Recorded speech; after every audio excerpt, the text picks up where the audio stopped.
Hello guys, welcome back to my channel velvet BL series. आज मैं explain कर रही हूँ Thai BL thriller drama Mister Kill का थर्ड एपिसोड। शुरुआत में हम फट को देखते हैं जो काय को लेकर अपने साथ बाहर आया है और खाने को ऑफर करते हुए बोलता है कि तुमने सुबह से कुछ भी नहीं खाया, पर काय फिर भी उसका दिया हुआ खाना नहीं खाता। तो फट बोलता है क्यों, क्या तुम सिर्फ इंस्टेंट नूडल्स ही खा सकते हो? तो काय फाइनली खाना शुरू करता है, लेकिन कमेंट करते हुए कि हाँ कि रात के 2 बजे डिनर करना सही टाइम है। फट कहता है कि एज अ कॉप मुझे नहीं पता होता कि नेक्स्ट मुझे करना क्या है। ऐसा भी हो सकता है कि 5 मिनट में मुझे किसी क्रिमिनल को चेज करना हो, तो ऐसे में मैं अभी नहीं खाऊंगा तो कब खाऊंगा? और फिर मैं बुरे इंसानों को पकड़ूंगा कब? मैं भला तुम्हारी तरह कोई मागा आर्टिस्ट थोड़ी हूँ जो जब चाहे तब जाग सकता है, जब चाहे तब सो सकता है। उसकी बातें सुन काय कहता है तो मुझे ताना क्यों मार रहे हो? अब इसी बीच हम एक फनी सीन देखते हैं जिसमें जिस हाथों में हैंडकफ बंधे होते हैं दोनों उसी हाथ का इस्तेमाल करते हैं। फट हैंडकफ बंधे हुए हाथों से कॉफी पीने की कोशिश करता है और वहीं काय उसी हाथों से सैंडविच खाने की कोशिश करता है। जब भी कफ कॉफी की सिप मारने की ट्राई करता है, काय हाथ खींच लेता है। फट कहता है तुम क्या करने की कोशिश कर रहे हो? दिखाई नहीं देता कि मेरी कॉफी गिर रही है? तब काय कहता है सॉरी, मैं भूल गया था कि मेरे हाथ बंधे हैं, मुझे आदत नहीं है ना।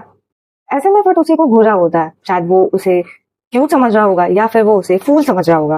वो कहने पे मजबूर हो जाता है कि क्या तुम मेरे साथ मस कर रहे हो? तो काय आंसर करता है कि ऐसा बिल्कुल नहीं है, बस वो नहीं चाहता कि तुम्हारी कॉफी दोबारा ना गिरे, और वो उसे कॉफी पीने देता है। मॉर्निंग हो चुकी है, फिर से पुलिस स्टेशन देखते हैं जहाँ लॉयर के बारे में जांच हो रही है, पर अभी किसी के हाथ कुछ लगा नहीं। सभी जितने भी मिसिंग लॉयर थे सबका पता चल रहा था, कुछ ने कॉन्टेक्ट कर लिया था। बट जब काय के साथ वापस आ रहा था तब उसे नौ फोन करके बताता है कि इंस्पेक्टर जितने भी गायब हुए वकील थे, लॉयर थे, उनका कांटेक्ट हुआ है, लेकिन सिर्फ एक कॉमिक लॉयर को छोड़कर। अब उसी दौरान काय टॉयलेट करने की बात करता है। फट चढ़ जाता है कि क्या बैड टाइमिंग है, तो फट कार रोककर उसका हैंडकफ कार से जो जुड़ा हुआ था उसे खोल देता है। काय ऐसे ही जाने वाला था, लेकिन फट फिर से उसे हैंडकफ जोड़ देता है, बांध देता है। तो वो बोलता है काय कि मैं अकेले जा सकता हूँ, मैं वापस आ जाऊंगा, लेकिन फट उसे जाने नहीं दे रहा। अब वो जब टॉयलेट के अंदर जाते हैं तो काय हैंडकफ की वजह से ठीक से पैंट नहीं पकड़ पा रहा था और फट उसे टॉन्ट करता है कि क्या तुम पूरा दिन लोगे? तो काय हाथ खींचने की कोशिश करता है, लेकिन साथ ही साथ फट का भी हाथ वहां तक पहुंच जाता है जिसपे वो चढ़ता है। तो वो काय कहता है कि देखो मैं पहले ही कह रहा था कि मेरे हाथ खोल दो, और देखो तुम सच में मुझे इसके लिए छोड़ सकते हो। लेकिन फट मान ही नहीं रहा था। काय समझाता है कि आखिर कौन एक ऐसा इंसान होगा जो कि हैंडकफ लगे हुए टॉयलेट कर सकेगा, कभी ऐसे किसी को देखा है? लेकिन अब यहाँ पे काय को टॉयलेट ऐसे ही में एडजस्ट करके करना पड़ता है और फट उसके सिचुएशन पे हंस रहा था। काय इसके बाद ये भी पूछता है कि अच्छा एक बात बताओ, अगर मुझे पी की जगह पूप पे जाना होता तो तुम क्या करते? फट पहले सोचने पे मजबूर होता है, कोई आंसर नहीं होता, और इस बात को ये कह के टाल देता है कि जब होता तब देखता। इसके बाद वो लोग शायद वकील के घर पहुंच जाते हैं और फट उस घर में बेल बजाता है और उसने अभी भी काय को कार के अंदर बांधा हुआ है। लेकिन फट घर के अंदर घुसने से पहले काय को वार्न करता है कि देखो अगर तुमने ये सब मेरे साथ मजाक किया होगा ना तो मैं तुम्हें कभी भी छोड़ूंगा नहीं। काय बोलता है कि अगर मुझे यही सब करना होता तो मैं तुम्हारे साथ यहाँ क्यों आता? तो इसका नतीजा ये होता है कि फट उसके हाथ खोल देता है और अपने साथ लेकर चलता है। जिस पर काय कहता है वैसे सच बताऊं तो कार में बैठकर वेट करने पे भी मुझे कोई दिक्कत नहीं थी। तो फट कहता है कि देखो क्योंकि तुमने मेरा समय बर्बाद किया है, तो अगर ऐसे में मुझे अंदर कोई डेड बॉडी मिलती है तो सारी गलती तुम्हारी होगी। तो वो बोलता है कि पर ऐसा क्यों, मैंने क्या किया है, तुम चाहते क्या हो? फट काय को दरवाजा फांग के अंदर जाने के लिए बोलता है और काय सच में गेट को लांग जाता है। उसके बाद फट को भी हाथ देता है और दोनों अंदर आ जाते हैं। काय कहता है कि तुम्हें क्या लगता है कि हर ब्लेम को मेरे पर मरना तुम्हारे लिए बहुत ही आसान है? तुम्हें क्या लगता है कि मुझे कोई दिक्कत नहीं है कि मेरे मागा को एज अ मर्डर सेंटेंस की तरह यूज किया जा रहा है उन विक्टिम्स के लिए? फट ये कहकर उसका हाथ फिर से बांध देता है हैंडकफ से कि ये बात मुझसे ज्यादा तो तुम्हें पता होना चाहिए। अब यहाँ पे जो मेन गेट होता है वो खुला रहता है, दोनों ही लोग घर के अंदर बहुत आसानी से घुस जाते हैं, तो घर की हालत ठीक रहती है। लेकिन एक जिसपे फट काय को किसी भी चीज को छूने को मना करता है। फट फिर घर पे नोटिस करता है कि एसी और लाइट्स अभी भी ऑन है।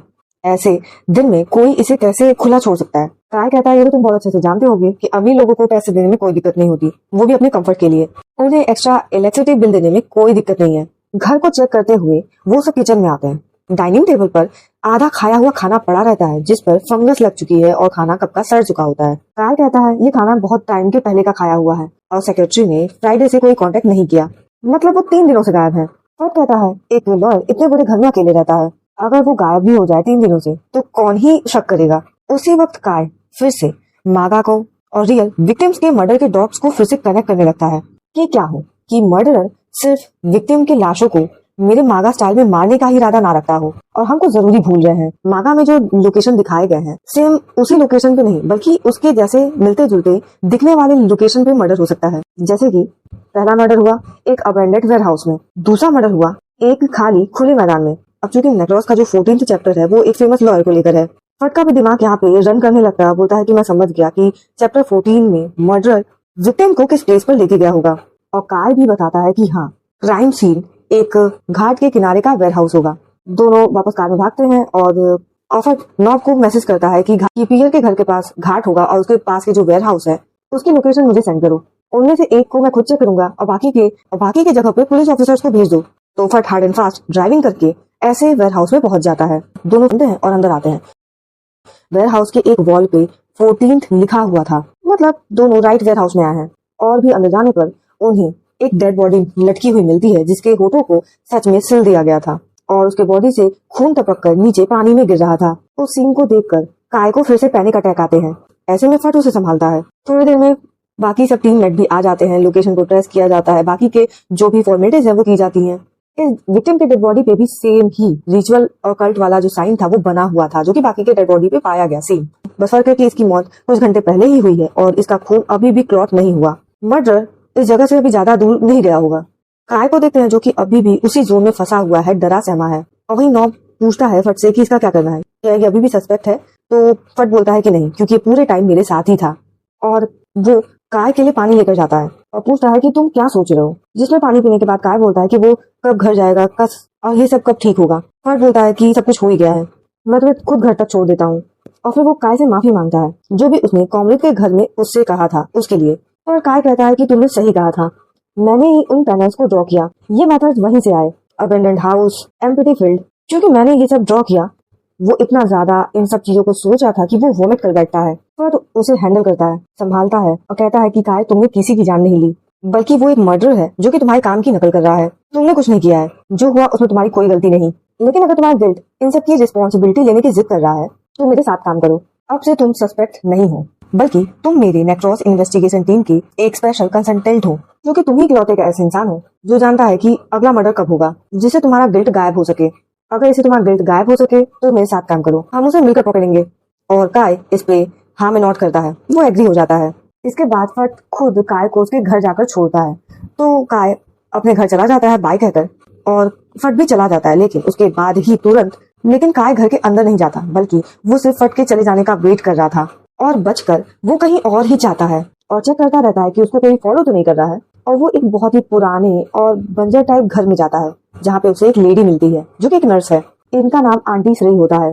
काय उनसे माफी मांगता है कि वो कई दिन से गायब था और वो उनकी सैलरी कल सुबह देने की बात कहता है। अब उस नर्स के चले जाने के बाद काय घर के अंदर आता है, लेकिन हम पाते हैं कि फट अभी भी काय को चुपके से फॉलो कर रहा है, यानी वो उस पर अभी भी डाउट कर रहा है। वो काय को और बेटर मॉनिटर कर रहा है। अब हम देखते हैं काय जो कि एक कोमा पेशेंट से मिलता है, वो उसके बॉडी को वाइप करने लगता है। तो अब यहाँ पता चलता है कि ये काय के डैड होते हैं, मतलब वो अभी भी जिंदा है, मरे नहीं है, कोमा स्टेट में है। और काय फिर भी उन्हें क्लीन करता रहता है, एक नॉर्मल इंसान की तरह बात करता है कि सॉरी मुझे आने में थोड़ा देर हो गया। उन्हें क्लीन करने के बाद वो पेंडिंग बिल्स को भी देखता है जिसमें से कुछ पेड हैं और कुछ अभी भी रखे हुए हैं। तो अब हम यहाँ समझ पाते हैं कि काय को पैसों की तंगी एक्चुअली में है क्यों। सीन स्विच हो जाता है फट के रूम में जहाँ उसने सारे क्लू रखे हुए हैं और फ्लो चार्ट बनाया है और इन सबको प्राउ देख लेती है और वो जान पाती है कि के क्यूपिड ही मिस्टर किल है। उसका भाई फिर अंदर आता है और गुस्सा करता है। तो वो अपने भाई से पूछती है कि मुझे एक बात बताओ, क्या ये सब कुछ सच है और क्या मर्डर का के क्यूपिड से मतलब काय से कुछ लेना देना है? तो बट इसका करंटली कोई जवाब नहीं देता। वहीं पे जो काय है वो अपना बैंक बैलेंस चेक करता है जो कि बहुत ही कम होता है, तो परेशान रहता है। उसके बाद वो एडिटर को मैसेज करता है कि मैं रात में मागा का मैन्युस्क्रिप्ट तैयार करके दे दूंगा। वो फिर से काम में लग जाता है। हम प्राउ को देखते हैं जो कि नेक्स्ट डे ऑफिस आती है और फिर से मागा पे काम कर रही होती है, एनालिसिस कर रही होती है और टीम आती है जो कि उसके क्यूपिड के लव इन द विंड मागा की तारीफ करती है कि मैंने पढ़ा, मुझे बहुत पसंद आया। तो प्राउ कहती है कि हाँ मुझे वो भी पसंद है, लेकिन वो एक सवाल करती है कि तुम क्या सोचोगी कि अगर मैं कहूँ कि मिस्टर किल ही के क्यूपिड है तो तुम्हें यकीन होगा? तो रीम कहती है बिल्कुल भी नहीं, वो डिनाई कर देती है। इतने में ही उस ऑफिस में एक कलीग आता है जो कि अपने बॉस को बताता है कि मर्डर ने तीसरा मर्डर कर दिया है और वो भी अटॉर्नी कॉमरेड लॉयर का। तो यहाँ पे फिर से न्यूज को रेडी करने की बात होती है। वो सबको ऑर्डर देने लगता है कि वो सब छोड़ो, सिर्फ इस न्यूज को कवर करना है। और वो पलट के प्राव से भी कहता है कि तुम्हारे पास कोई आइडिया होगा तो फ्री होकर जल्दी मुझे बताना। तो इस बारे में अकेले में प्राव और क्रीम बात करती हैं कि जो मर्डर है वो हमेशा बुरे इंसानों को चूज करता है। जो पहले थे 2 विक्टिम वो भी ऐसे ही थे और ये तीसरा भी जो लॉयर है वो भी एक बुरा इंसान ही होगा। तो प्रेम को इस लॉयर का एक केस याद आता है कि हाँ ये अमीर लोगों को बचाता है और इसने एक अमीर परिवार के बेटे को बचाया था ड्रिंक एंड ड्राइव केस में। और प्राउ भी बोलती है इसीलिए ऐसे मॉन्स्टर के लिए नेक्रोस एग्जिस्ट करता है जो कि लोगों को तराजू में बैलेंस करता है। तो इसके बाद वो दोनों इस केस से रिलेटेड कुछ हेडलाइंस और क्लू थन को सेंड करते हैं। न्यूज भी स्ट्रीम की जाती है कि द सीरियल किलर ने अपने तीसरे विक्टिम का भी मर्डर किया और नया विक्टिम एक फेमस लॉयर मिस्टर कॉमरिथ है, जिसे कानून की दुनिया का जादूगर कहा जाता था। पूरे थाईलैंड में बहुत ही तेजी से वायरल हो रहे थे और चर्चा का विषय बन गए थे। लोग बहुत अलग अलग बातें कर रहे हैं, कुछ लोग विक्टिम के लिए लिख रहे हैं और कुछ लोग मर्डरर को एज ए हीरो ट्रीट कर रहे हैं। लोगों का मानना है कि एक ऐसा मांगा जो कि रियल हो रहा है और सब इसी तरह के मॉन्स्टर का वेट कर रहे हैं जो कि सबको इंसाफ के तराजू में तोले। इस न्यूज को काय भी देखता है और वो बहुत सोच में पड़ता है और रेडी होकर घर से निकल जाता है। नेक्स्ट हम देखते हैं एक पुलिस ऑफिसर को जिसे फट अपना अंकल कह रहा था। वहां भी यही न्यूज चल रही होती है। उसके अंकल जो खुद भी पुलिस में थे वो बोलते हैं कि ये बात तो पक्की है कि ये एक सीरियल मर्डर केस है। फट कहता है क्योंकि फोरेंसिक रिपोर्ट भी आ चुकी है तो ये बात तो कंफर्म होती है। अब चूंकि ये केस बहुत बड़ा है, अब न्यूज में भी ये स्पॉटलाइट में है, इसलिए पब्लिक बहुत प्रेशर देगी। ये बातें सुनकर फट बोलता है कि पूरी दुनिया और लोग यही जानते हैं कि मैं एक बहुत ही डर्टी कॉप का बेटा हूँ, इसलिए मैं प्रूव करना चाहता हूँ कि मैं अपने फादर की तरह नहीं हूँ, इसलिए मैं प्रॉमिस करता हूँ कि ये केस मैं ही हैंडल करूंगा। तो उसके अंकल भी बोलते हैं कि ठीक है, लेकिन अगर तुम्हें कोई भी मदद चाहिए होगा तो मुझे जरूर बताना। अब जिस तरह की इसके अंकल की शक्ल है, एज अ व्यूअर मुझे इस बंदे पे डाउट है कि ये भी एक नेगेटिव रोल में ही आएगा। फिर पुलिस स्टेशन में हम नॉक को देखते हैं जो कि केस को स्टडी कर रहा होता है, लेकिन उसे खुद यहाँ कोई क्लू नहीं मिल रहा था। उसका कहना है हो सके इस बार उसने कोई क्लू दिया ही ना हो। फट कहता है कि इसके जैसा सीरियल किलर पैटर्न को लेकर ऑब्सेस्ड है, तो ऐसा हो ही नहीं सकता कि उसने अपना एमओ मतलब अपना एक सिग्नेचर ना छोड़ा हो।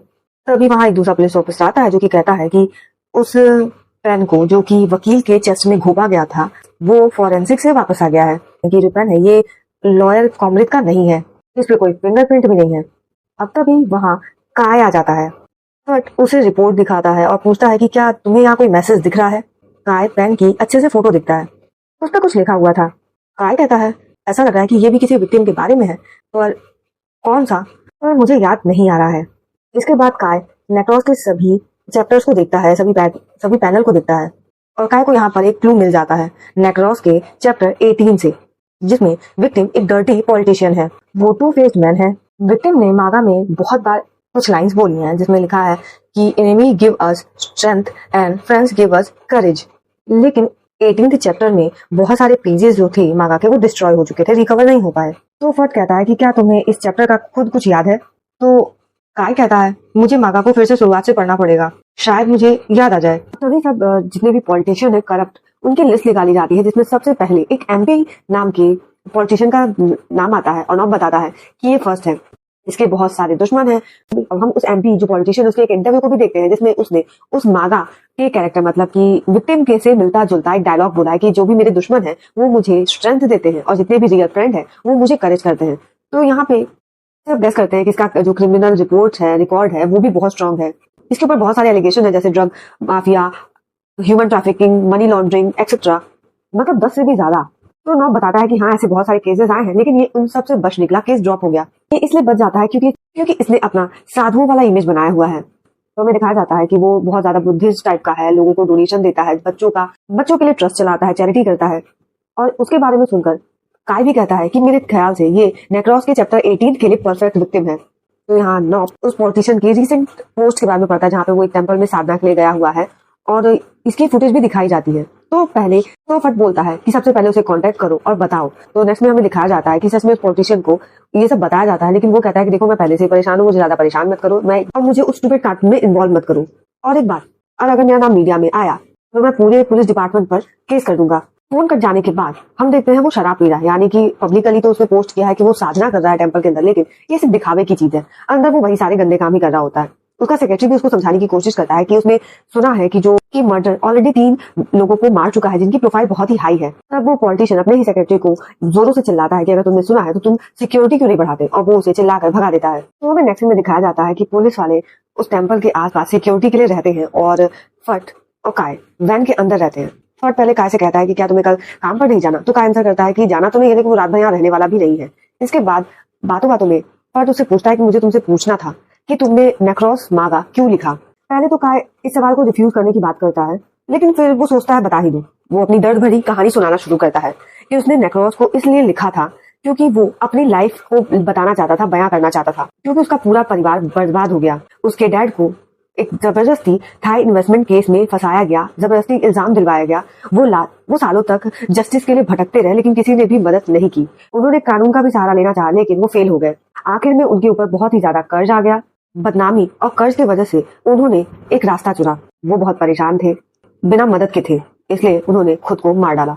तो हमें दिखाया भी जाता है कि उसके फादर के घर के बाहर लोगों ने बहुत सारी ऊटपटांग बातें लिखी हुई थी, मतलब बहुत से बैनर लगा के रखे थे, और वो बेचारे परेशान होकर एक दिन खुद को आग लगा लेते हैं। उसमें वो अपना परिवार खो देता है। काय जिंदा बचता है। तो प्रेजेंट में वो यही बताता है कि उसने नेक्रोस को अपने साथ हुए अन्याय को जस्टिस सिस्टम से निराश होकर बनाया था, अपनी निराशा को जताया था। लेकिन मैं सीरियस हूँ, जस्टिस सिस्टम मेरे परिवार की थोड़ी भी मदद कर पाता तो आज उसकी जिंदगी ऐसी नहीं होती। फट को भी उसे हमदर्दी होती है। वो उसे कहता है कि मैं जानता हूँ, मैं तुम्हें समझ सकता हूँ, लेकिन फिर भी मैं तुम्हें प्रूव करके दिखाऊंगा कि इस दुनिया को नेक्रोस जैसे मॉन्स्टर की जरूरत नहीं है।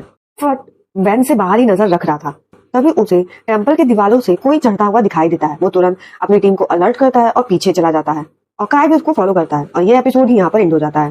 तो हम इसके बाद एक एक्स्ट्रा सीन दिखाया जाता है कि जब फट को यकीन हो जाता है कि ये सस्पेक्ट नहीं है, तो वो उसके साथ फिर से डिनर कर रहा होता है, और फिर खाते खाते वो उसके क्लोज होता है। काय इससे डर जाता है और सवाल करता है कि इंस्पेक्टर तुम मेरे क्लोज क्यों आ रहे हो। लेकिन फट यहाँ पे उसके सिर पे लगे हुए बैंडेज को चेंज करता है, जो कि खराब हो गई थी। तब यहाँ काय को थोड़ा फील होता है कि इंस्पेक्टर बुरा नहीं है, वो थोड़ा ग्रीन फ्लैग टाइप का है। इसके बाद फट उसे घर ड्रॉप करने की भी बात करता है। तो एक्स्ट्रा सीन तो खत्म हो जाता है। हमें स्पॉइलर में दिखाई देता है काय ने चैप्टर 18 के जो डिलीट हो चुके और जो रिकवर नहीं हो पाए थे इमेज, उन्हें खुद से वो बनाता है। तो फट इस पे उसकी तारीफ करता है कि तुम्हें हर डिटेल, हर चीज बहुत अच्छे से याद है, और शायद इसीलिए तुम्हारा मागा बहुत फेमस है। अब हम थन को भी देखते हैं, जो न्यूज रिपोर्टर है। वो फट से बात कर रहा होता है और उसे प्रोवोक कर रहा होता है। कहता है कि सबको पता है कि तुम एक करप्ट पुलिस वाले के बेटे हो। अब यहाँ पे ऐसा लगता है कि किलर काय के पीछे पड़ गया है, वो उसे हार्म करेगा। दोनों इन्वेस्टिगेशन करते करते दोनों शायद किलर के अड्डे पे पहुंच जाते हैं। वो देखते हैं कि वहां पे मागा से रिलेटेड और रियल लाइफ से रिलेटेड पिक्चर्स पाई जाती है, बल्कि जैसे कि एक बकेट लिस्ट होता है वैसा पाया गया। फट बोलता है कि अगर किलर को हम अभी ही पकड़ पाए तो मुझे नहीं लगता कि बाकी सब मागा के चैप्टर्स की हमें कभी जरूरत पड़ेगी। और ये एपिसोड, एक्स्ट्रा सीन और स्पॉइलर सब खत्म हो जाता है। वह मिलते हैं नेक्स्ट सीन में। Thank you for watching.